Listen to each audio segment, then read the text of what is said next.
Bonjour à tous et à toutes. Avant de commencer, j'aurais une petite question pour vous. Qu'est-ce qu'un agent IA headless selon vous? Est-ce que cela parle à certaines personnes dans la salle? Personne? Monsieur là, juste ici avec le sweetbet click. Exactement, il n'a pas de tête. Plus précisément, c'est un agent IA qui est capable de réaliser des tâches de manière autonome. Et c'est notre sujet du jour. Avant de commencer, si mes slides veulent bien changer, je vais me présenter rapidement. Je m'appelle Clément Bolin, je suis AI ingénieur dans l'équipe d'Evixia, ici même à Betclic. Cette présentation a été découpée en 5 grandes parties. Ces 5 grandes parties sont réellement celles auxquelles nous avons été confrontés durant notre phase d'idéation et d'implémentation. En premier lieu, nous parlerons de pourquoi cet agent, puis comment est-ce que nous l'avons construit. En troisième, où est-ce qu'il est hébergé et comment l'invoquer. Et enfin, un retour d'expérience vous expliquant ce que l'on a appris et surtout tout ce que l'on a créé. Bien. Comme vous pouvez voir, notre problématique pour notre agent est de comment maintenir une documentation. Je suis sûr qu'en tant qu'ingénieur, vous avez déjà été confronté à des projets qui ont été très peu documentés, voire pas du tout documentés. Pourquoi la documentation comme premier agent? Premièrement, parce que le risque est faible. C'est-à-dire que notre agent ne va pas écrire de code en production, mais simplement analyser un repository et générer une documentation.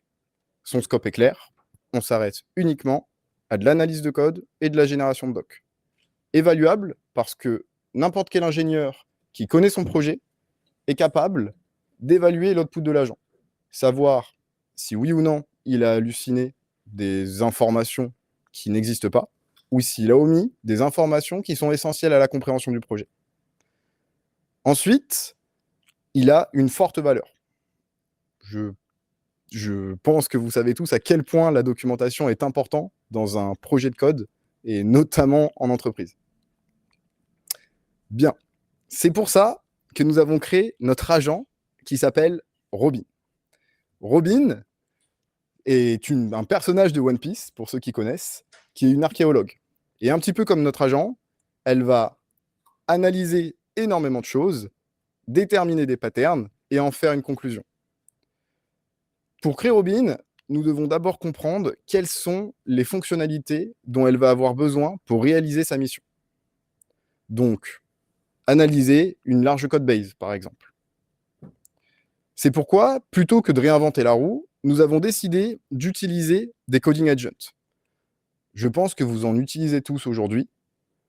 Des outils comme Cloud Code, Cursor, Gemini, et là, et d'autres sont très bons pour l'analyse et faire des recherches dans des codebases très larges. Bon, à ce moment-là, il nous a fallu choisir quel coding agent nous allons utiliser pour notre agent. En premier lieu, nous voulions un coding agent open source, car cela nous permettait de pouvoir ajouter des features s'il n'en manquait.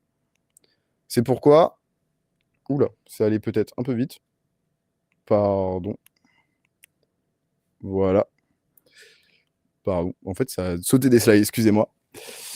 C'est pourquoi nous avons sélectionné, ou plutôt supprimé, des agents comme Cloud Code, Cursor ou GitHub Copilot, qui ne sont pas des coding agents open source.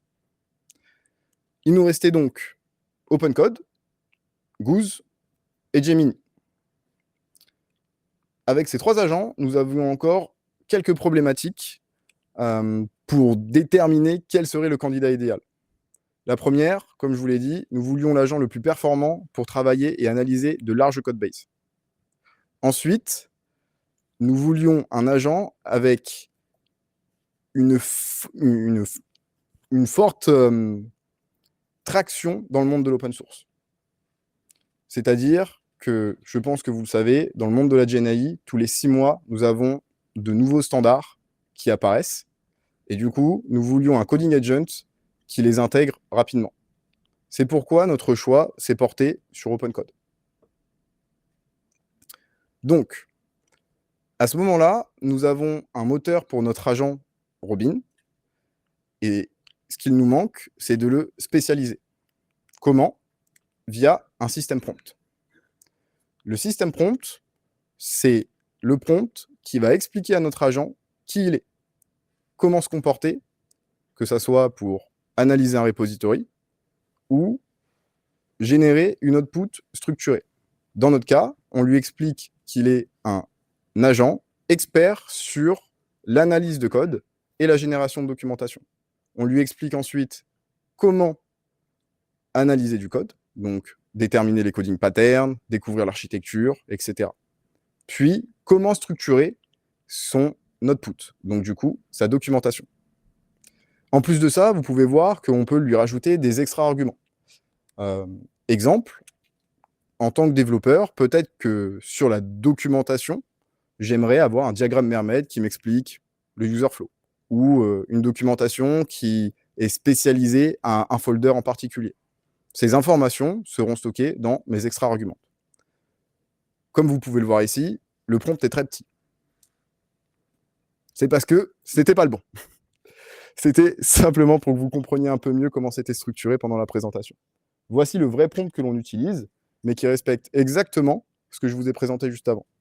On définit qui il est, on lui donne des outils pour lui expliquer comment analyser le code, comment structurer son output, et on colle les extra arguments de l'utilisateur. Si on rentre un peu plus dans le détail, quand un utilisateur veut invoquer notre agent, il va faire une request API. Notre API va cloner le repository. Elle va ensuite lancer notre serveur OpenCode. Et à ce moment-là, on va configurer notre coding agent. On va lui spécifier le modèle que l'on souhaite utiliser. Par exemple, Opus 4.5, Sonnet, Gemini ou autre. La température, son top K, son top P, etc. Puis, nous lui injectons son système prompt. On lance l'analyse et il nous ressort une output. Dans l'exemple que vous avez derrière moi, un readme.md. À ce moment-là, nous avons un agent qui est capable d'analyser un repository et de générer une documentation. On pourrait se dire que c'est suffisant. Mais que se passerait-il si notre agent commence à halluciner et supprimer l'intégralité de votre PC? Parce que oui, à ce moment-là, cet agent tourne en local. Ben, vous venez de gagner 2 semaines de travail en plus pour réinstaller tout ce que vous aviez. C'est pourquoi nous avons dû créer un environnement isolé pour l'exécution de notre agent, ce qui lui permettait de faire des erreurs. Exactement comme un développeur, au fond. En tant que développeur, ça m'est déjà arrivé dans ma carrière de faire des erreurs, mais parce que je travaillais sur des environnements qui étaient bien conçus, de n'avoir aucun impact sur la production ou sur le business de mon entreprise. C'est la même chose pour un coding agent ou pour un agent de manière générale. Donc, pour cet environnement, nous avons donné à notre agent un accès au code, uniquement au code sur lequel il a été appelé. Donc, si un utilisateur appelle notre agent sur un repository A, notre agent a uniquement les droits de lire ce repository A. On lui installe des tools, parce que oui, il a besoin de cloner le repository, de faire des recherches dans ce repository. Un coding engine va utiliser des commandes bash comme grep, find ou autre. Des connexions à nos external documentation, comme Confluence ou d'autres services internes. Une isolation au côté réseau, c'est-à-dire qu'il ne peut contacter uniquement les IP que nous avons whitelistés dans son environnement. Et enfin, du compute. Sans RAM et sans CPU, notre agent ne pourra pas lancer d'analyse, forcément. Comment est-ce que nous avons fait ça? Nous avons utilisé Bedrock Agent Core. Donc, c'est un service fourni par AWS qui permet le déploiement d'agents IA. Comment? C'est très simple. On lui fournit un conteneur Docker et il va s'occuper de toute la partie scaling et authentification. Dans notre cas, nous avons un conteneur Docker avec la toolchain Python, car notre API est en Python, OpenCode, qui est notre coding agent, Git et d'autres commandes bash pour que notre coding agent puisse faire des recherches dans un repository, et des credentials pour notre gateway AWS Bedrock. Bedrock est différent de Bedrock Agent Core. Bedrock est la LLM Gateway qui nous permet de consommer des agents, comme les modèles d'Anthropic, les modèles de Mistral et également les modèles de Hugging Face. Un autre point très important et qui continue un petit peu sur que notre agent peut faire des erreurs sans avoir d'impact sur notre production ou sur notre business, c'est que chaque invocation est exécutée dans un conteneur à part. C'est-à-dire, imaginons que j'ai 3 utilisateurs qui invoquent mon agent. Chaque invocation va run dans un conteneur isolé des uns des autres. Ce qui fait que si mon conteneur B commence à halluciner et peut-être supprimer l'entièreté de ce qu'il y a dans celui-ci, ça n'aura d'impact que sur celui-ci. Et l'utilisateur pourrait relancer une nouvelle invocation pour pouvoir relancer son analyse et sa génération de documentation. Ce qui est aussi intéressant, c'est que ces conteneurs ont une durée de vie de 8 heures maximum, ce qui permet à vos agents de travailler longtemps sur certaines tâches. Et à la fin de leur exécution, leur conteneur est libéré et toutes les données sont supprimées. Donc vous n'avez aucune persistance par défaut. À ce moment-là, nous avons notre agent qui est capable d'analyser du code et de générer une documentation. Il est également capable de faire des erreurs sans avoir d'impact sur votre production ou votre business. La dernière chose qu'il nous manque, c'est de permettre à nos utilisateurs de l'invoquer. Parce que oui, si votre agent ne s'intègre pas parfaitement ou correctement dans les workflows de vos développeurs, vous ne créerez aucune utilisation de votre agent. C'est pourquoi nous permettons à nos développeurs de pouvoir consommer n'importe lequel des agents que nous déployons sur notre infrastructure au travers de leur terminal via une CLI, donc localement, via leur pipeline de CI, ou alors via un webhook router. Pour notre agent de documentation, on utilise principalement le flow du webhook router. Donc c'est celui que je vais détailler juste ici. En tant que développeur, quand je commence à écrire du code et qu'il est prêt à partir en production, je crée une pull request et j'attends une review. Et bien maintenant, je crée une pull request, j'appelle mon agent Robin en postant un message dans ma pull request. J'attends donc que l'API Gateway récupère l'événement de la webhook. Cet événement est ensuite parsé et poussé dans une queue SQS. Puis, cette queue SQS est dépilée par un Bedrock Worker qui, elle, va lancer l'exécution de notre agent. Donc, son analyse et la génération ou l'update de la documentation. Celle-ci va ensuite être poussée dans ma branche sur ma PA. Vous remarquerez qu'on a intégré une queue SQS. Pourquoi? C'est parce qu'on a récupéré un concept d'Amazon qui est que de leur côté, dès qu'ils commencent à créer un poke autour d'un agent IA, ils imaginent tout de suite le scale. Et dans notre cas, c'était assez important, car chez Backclick, nous avons à peu près 2200 repos. Ce qui fait que par mois, nous aurons en moyenne 9000 invocations de cet agent. Pour vous donner une idée, une invocation prend en moyenne 5 à 10 minutes d'exécution. Et ce webhook router, il ne sera pas utilisé uniquement pour notre agent de documentation. Il sera plugué à tous nos agents. Donc vous pouvez imaginer que lorsqu'on en aura 4, 5, 6, 10 ou même plus, on arrive à des événements qui sont peut-être de l'ordre de la centaine de milliers par mois.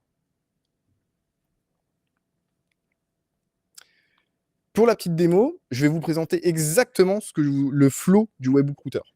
Donc c'est-à-dire, je viens d'écrire une pull request, je poste un message sur ma pull request GitHub en pingant Robin, notre agent de documentation, en lui donnant un argument, ou donc des extra-arguments où je lui demande de se concentrer sur les changements que j'ai apporté sur ma branche et le nom de ma branche et l'output dans lequel ma documentation devra se trouver. Donc là, un doc.md. Je vous ai passé forcément le temps d'attente des 7 minutes. On voit qu'un commit a été poussé et le contenu de ce commit contient toute la documentation que l'agent a générée.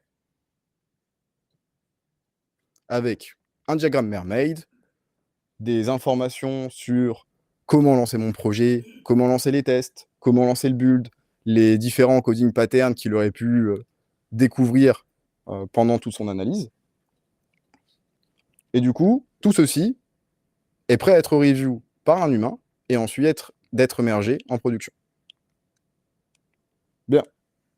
À ce moment-là, nous avons donc un agent qui est capable d'analyser du code, générer de la documentation, faire des erreurs car il est déployé dans un environnement isolé et qui s'intègre dans les workflows de nos développeurs. Qu'est-ce que nous avons appris avec tout ça et qu'est-ce que nous avons créé comme base solide pour la suite?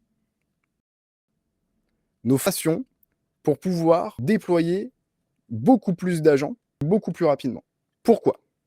Premièrement, parce que nous avons l'infrastructure pour déployer des agents via Bedrock Agent Core. Nous pouvons ensuite laisser n'importe quel développeur consommer n'importe quel agent dans le workflow qui leur convient, via la CLI, la CI ou le Webhook Router. On a un pattern reproductible, car comme vous l'avez vu, on se base sur de l'existant. On utilise des coding agents existants que l'on configure avec un système prompt. Et enfin, nous sommes toujours à jour par rapport aux standards de l'écosystème autour de la GenAI, car on utilise, encore une fois, des coding agents open source, qui ont une forte traction et qui vont très vite s'adapter. Tout ça nous permet de déployer, comme je vous le disais, énormément d'agents rapidement. C'est-à-dire que si demain nous voulons déployer 4 agents, nous avons tout ce qu'il faut pour le faire. Si vous deviez retenir 3 choses de cette présentation, la première, ce serait de commencer simple pour vos use cases, de définir de la valeur. Pas besoin d'imaginer des agents qui vont commencer à écrire du code ou d'imaginer des systèmes complexes de multi-agents. Commencez par une problématique simple qui apporte de la valeur à vos utilisateurs. Deuxièmement, n'oubliez jamais qu'un agent est comme un développeur. Il peut faire des erreurs. Donc, permettez-lui de réaliser des erreurs dans un environnement qui n'impactera pas votre business ou votre production. Et enfin, intégrez-vous à la chaîne de valeur. Vous auriez beau avoir le meilleur agent, le plus performant sur sa tâche, s'il ne s'intègre pas au workflow de vos développeurs, personne ne l'utilisera. Merci beaucoup de m'avoir écouté. Je ne sais pas si vous avez des questions, mais je suis disponible.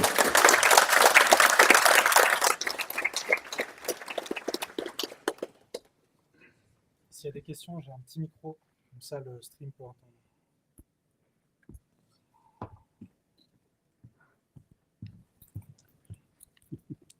Bonsoir. Vous avez dit que vous avez sélectionné un agent open source pour pouvoir le modifier. Vous l'avez fait? On ne l'a pas fait, mais on l'a pas fait pour le moment, mais ça nous laisse la possibilité de le faire dans le futur. D'accord. Et après, je comprends vos exigences de sécurité et de sécurisation. Est-ce, et ça, c'est une question purement anecdotique, vous avez eu des expériences d'agents qui détruisent des choses concrètement? Qui détruisent des choses pas directement sur un PC, mais par contre qui écrivent du code, par exemple, avec des failles de sécurité, oui, ça m'est déjà arrivé. Donc ça reste le même principe, si on veut.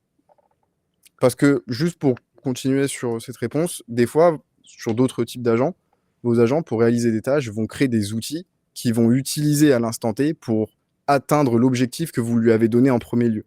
Et par exemple, ce petit script qui va générer peut avoir certaines failles de sécurité qui peuvent impacter votre environnement sur lequel il est en train d'être exécuté. Oui, effectivement, c'est une infrastructure générique. Exactement. Ok, merci beaucoup. Avec plaisir.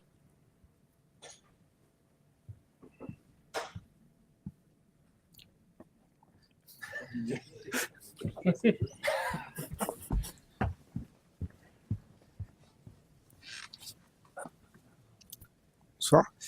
Est-ce que vous avez pu comparer la qualité des outputs générés par Robin avec ce que pouvaient faire les devs en local quand eux-mêmes font des prompts et essayent de générer de la doc en local? Alors, je l'ai comparé avec ce que je faisais personnellement en local. On retrouve des résultats similaires si, localement, j'ai soit appelé une rule spécialisée pour l'écriture et l'analyse de code, et enfin alors, l'écriture plutôt de documentation et l'analyse de code, et ou si j'ai eu un prompt très spécialisé. Donc oui et non, malheureusement. C'est-à-dire que un utilisateur lambda qui va simplement demander à son coding agent d'écrire de la documentation aura un résultat qui est moins bon que le nôtre car il est spécialisé là-dedans. Par contre, un utilisateur qui va demander à son coding agent, à l'aide d'une rule qui est par exemple similaire à notre système prompt que je vous ai présenté, aura un résultat similaire. D'accord, parce que ça a quand même un certain coût de faire ce que vous faites. Donc... Bah, si, on peut parler de coût, hein, si vous voulez. C'est-à-dire que notre coding agent, de manière générale, quand il analyse entre 10 et 15 fichiers, il a en moyenne 350 000 input tokens. Et il va en générer à peu près 15 000. Sur ce coût d'invocation, en fonction du modèle utilisé, donc un modèle très faible en reasoning, prenons Haiku 4.5, on arrive aux alentours de 55 centimes, 60 centimes l'invocation. Avec des modèles plus évolués, plus lourds, comme du Opus, on arriverait sur un coût d'invocation qui est au-dessus de 1 euro, aux alentours de 1,10 €, 1,20 €, si ça peut répondre à votre question. Ouais, c'est précis. Avec plaisir.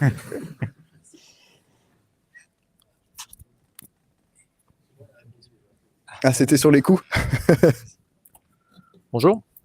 Oui. J'avais une question sur un use case un peu précis. Là, vous parliez de génération de documentation. J'imagine qu'il y a un sujet aussi de remplacer une documentation déjà existante. Est-ce que, étant donné que l'output il est jamais déterministe, est-ce que c'est OK de supposer que la documentation, aussi bien qualifiée soit-elle, sera quand même assez différente de l'ancienne version? Est-ce que ça risque pas de perdre les développeurs, ou est-ce qu'en fait le gain de temps est acceptable en fait vis-à-vis de cette perte des développeurs? Alors ça, c'est quelque chose qui est défini dans notre système prompt. Lorsqu'il doit updater une documentation existante, donc il vérifie que le fichier existe déjà, il commence par le lire et il rajoute seulement les informations qui sont nécessaires. Ça arrive que lors de certaines invocations, il ne rajoute aucune information parce que la documentation était déjà à jour par rapport aux changements qui ont été faits qui n'avaient pas d'impact. Donc elle n'est pas écrasée? Elle n'est pas écrasée, elle est à chaque fois updatée. Voilà. D'accord. Merci. Et aussi, dans tous les cas, la documentation est review par un humain. Donc, il peut y avoir une phase d'itération à la fois avec l'agent, avec le système de commentaires, ou même via la CLI ou la pipeline de CI, ou même l'humain pourrait se dire, OK, il y a 2 phrases à changer, je vais les modifier moi-même, pousser un commit et redemander une review à un humain. On garde toujours l'humain dans la loupe.